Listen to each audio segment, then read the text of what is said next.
NBI Director Melvin Matibag, maari umano itong makasuhan. Mga kababayan, nagbabala po ang kampo ni dating Congressman Mike Defensor na maari nilang sampahan ng reklamo si NBI Director Matibag kung magpapatuloy daw ang sunod-sunod na pagpapatawag at pagpapadala ng sopuena sa dating mambabatas.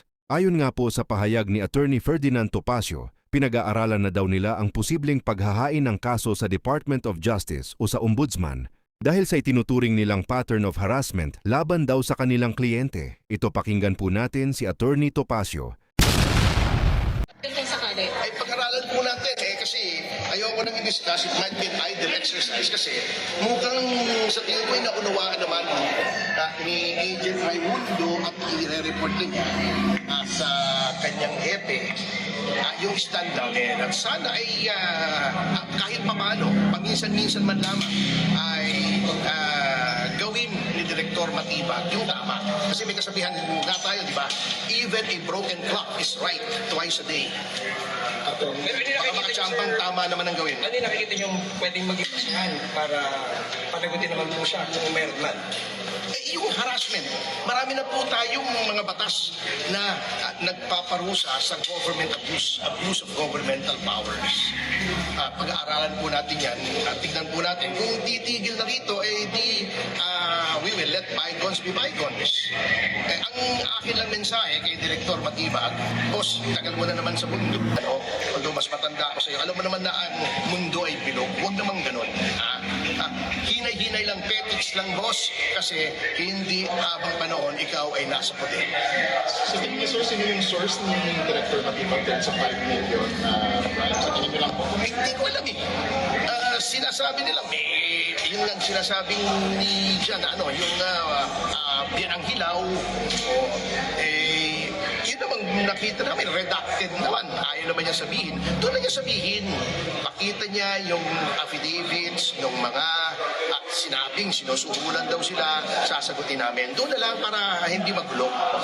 Attorney, last time sinabi niyo po na kung magtutuloy-tuloy nga ay kasi din yung kasuhan. Saan niyo po kakusap if ever po? Yun nga ang problema. Saan po kung sakali? Dapat ito, since public official siya sa ombudsman o sa DOJ, administrative, ang problema nga, sinira na nga yung ating mga institusyon. Sumbungan ng bayan yung ombudsman. Anong nilagay nila? Tuta ng pamahalaan. Okay. Obvious naman yan eh. Ako, yung sinasabing hindi ganito, kalokohan naman yan eh. Di ba? I mean, matatalino naman tayo mga tao. Alam naman natin kung ba't nandiyan si Boying Remulla sa ombudsman para wala na tayong mapagsumbukan. Kahapon lang na-dismiss yung plunder case against kay Ralph Recto. Pero sa mga kalaban ng gobyerno, katulad ni si Bong Revilla, malversation, wala namang malversation. Si Jinggoy, pinakulong nila dahil lamang kumontra sa kanila. Pumunta sa black ni Cayetano, ay kitang-kita naman natin ang ginagawa. Bukod po kay Director Matibag, meron pa kayong ibang pinag-aaralan posibleng kasuhan? Siya naman ang nasa head ng agency. So, by command responsibility, he should be liable for all the acts of the agency. Siya nakapirma eh. So directly sa Pero alam ko naman di siya natatakot kasi kakampi nila ombudsman eh. Yan ang problema sa Pilipinas ngayon, di ba?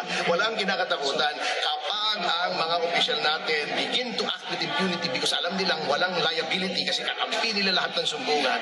That is when chaos, that is when the breakdown of our government starts.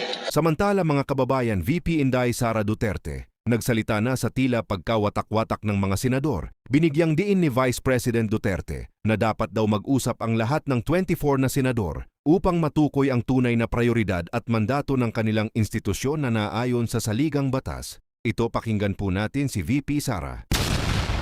Yung kaguluhan sa Senado ay nagsasalamin ng leadership ng administrasyon. Yung kaguluhan at kawalang direksyon ng ating bansa ay nagsasalamin ng kung ano yung klase ng leadership meron nakaupo sa palasyo at ng ating administrasyon. Dahil lahat naman ng tao nagre-recognize sila na kung ano yung direksyon ng isang leader. Pero kapag wala yung direksyon, wala yung vision, ay nagkakanya-kanya talaga ang mga tao. Yan yung nakikita natin hindi lang sa Senado, but sa buong bansa.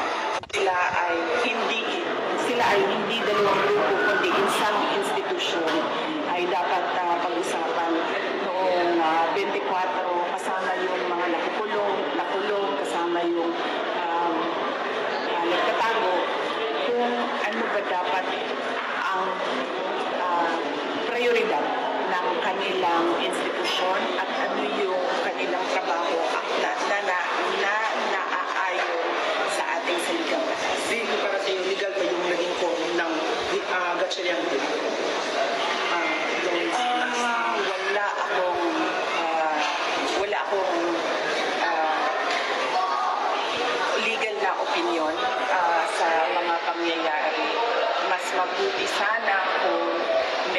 magkakaroon o masasagot ng Korte Suprema kung ano ba talaga i-recognize at ano ba dapat ang ways forward ng ating Senado.